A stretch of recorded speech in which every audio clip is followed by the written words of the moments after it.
perkenalkan, nama saya Nadia dari jurusan Pendidikan Anak Usia Dini Universitas Islam Negeri Sunan Gunung Jati Bandung. Saya di sini ingin mewawancarai Ibu tentang pelecehan seksual terhadap anak usia dini. Kan sekarang banyak kejadian-kejadian yang tidak diinginkan terhadap anak usia dini ya Bu ya. Jadi di sini kami ingin mewawancarai bagaimana pandangan Ibu sebagai orang tua dari anak usia dini kayak gitu. Untuk pertanyaannya langsung aja Bu ke pertanyaannya ya. Apa pandangan Ibu mengenai kekerasan seksual terhadap anak khususnya anak usia dini?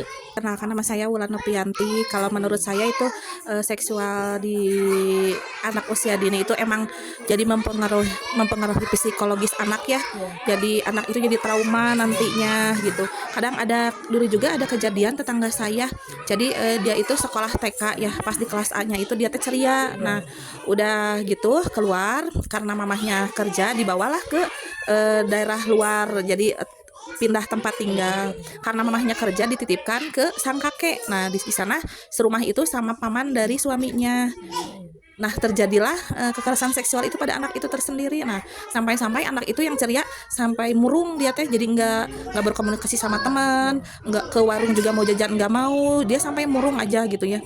Terus ada sebuah perlindungan yang anak mamahnya itu ngaduin ke Komnas HAM Perlindungan Anak. Nah mamahnya itu konsultasi ke sana, terus si paman dari suaminya itu dilaporin. Nah, anaknya itu dikasih kayak direhabilitasi gitu, ditanya misalkan si A ya, kenapa kamu, tapi sampai nggak bilang, digituin sama pamannya.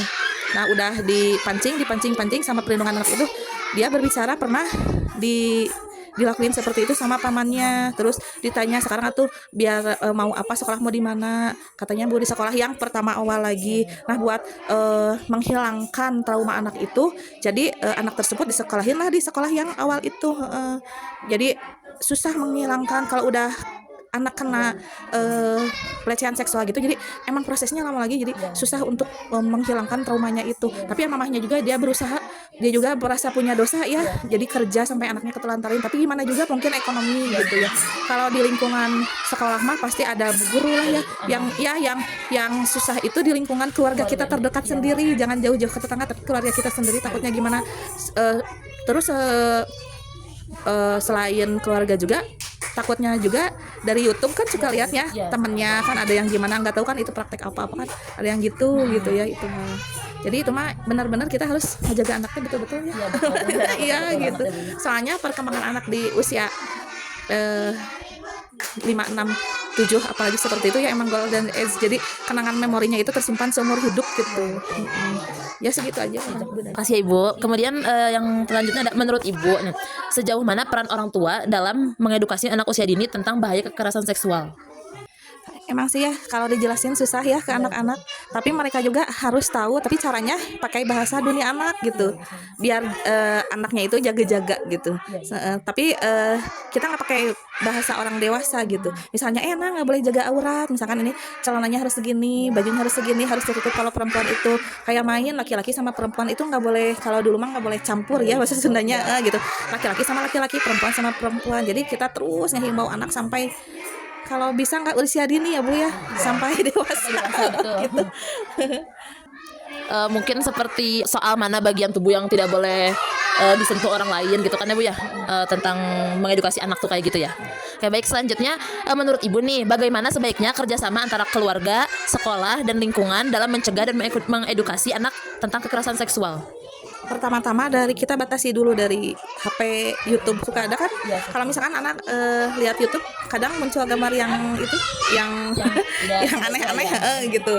Dari HP bisa. Terus di lingkungan keluarga ya kita dihimbau aja, nggak boleh kalau perempuan ayo mainnya sama perempuan, laki-laki sama laki-laki.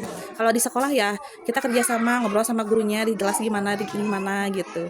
Jadi harus tahu antara muhrim seperti apa, ahwat dan ihwat itu duduknya harusnya terpisah kalau di kelas gitu. Sebaiknya kita konsultasi ke guru, kalau di lingkungan itu sama tetangga gitu, kita kerjasamanya seperti itu. Apakah Ibu memiliki harapan atau saran untuk sekolah dalam hal edukasi pencegahan kekerasan seksual bagi anak usia dini? Sarannya supaya peraturan tata tertib sekolah lebih diperketat ya antara laki-laki dan perempuan itu. Emang sih satu kelas perempuan sama laki kecampur. Tapi harusnya duduknya tuh misah, laki-laki sama laki-laki, perempuan sama perempuan. Tapi sekali-kali boleh dicampur biar berbaur. Tapi kita harus konsultasi lagi ke gurunya gitu. Jadi titip pesan gitu, jangan sampai begini gitu. Gitu titip pesan ke gurunya juga, harus ada konsultasi gitu. Kalau di sekolah kayak gitu gitu. Jadi sering-sering interaksi sama bu guru lah, konsultasi gitu. Jangan sampai biarin mau sekolah mau enggak di kelas mau gimana, takutnya kan gimana. Jadi orang tua harus penuh perhatian gitu ya. Mau laki-laki atau perempuan ya sekarang mah bahaya gitu. Bahaya gitu. Mungkin dari saya yang terakhir, apakah ibu pernah memberikan edukasi atau penjelasan kepada anak tentang bagian tubuh yang tidak boleh disentuh orang lain gitu? Jika iya, gimana cara menyampaikannya? Pernah ke anak sendiri kalau ngejelasin kalau auratnya perempuan itu kelihatan, yang boleh kelihatan itu telapak tangan sama wajah gitu. Kalau laki-laki auratnya kalau dari pusar ke atas laki-laki itu nggak apa-apa ya. Kalau dari lutut ke bawah itu aurat laki-laki nggak apa-apa. Cuman dari pusar sampai lutut itu kalau laki-laki nggak boleh pakai celana kolor yang pendek ya, suka ada kan celana pendek banget itu tuh. Jadi kelihatan di atas lututnya, nah itu aurat, jadi dijelasin gitu. Kalau perempuan telapak tangan sama wajah aja yang kelihatan. Jadi kita latih dari kecil dari cara berpakaian gitu. Sampai mana aurat sampai gini. Kalau perempuan kan harusnya pakai kerudung, dijelasin kalau satu helai rambut kelihatan juga itu kan namanya aurat gitu ya. Nanti kalau udah nanti kita punya hisaban di akhiratnya gitu, itu kan berat buat perempuan. Kalau misalkan kalau ke anaknya, kalau misalkan kita kelihatan auratnya, mamah juga yang kena dosa, papa yang kena dosa. Jadi dari segi agama juga dijelasin gitu ke anak laki-laki maupun ke anak perempuan gitu. Terima kasih banyak ya Ibu atas jawabannya. Terima kasih yang sudah mau diwawancarai gitu. Mungkin hanya itu dari saya ya. Terima kasih Ibu. Terima kasih banyak Ibu ya.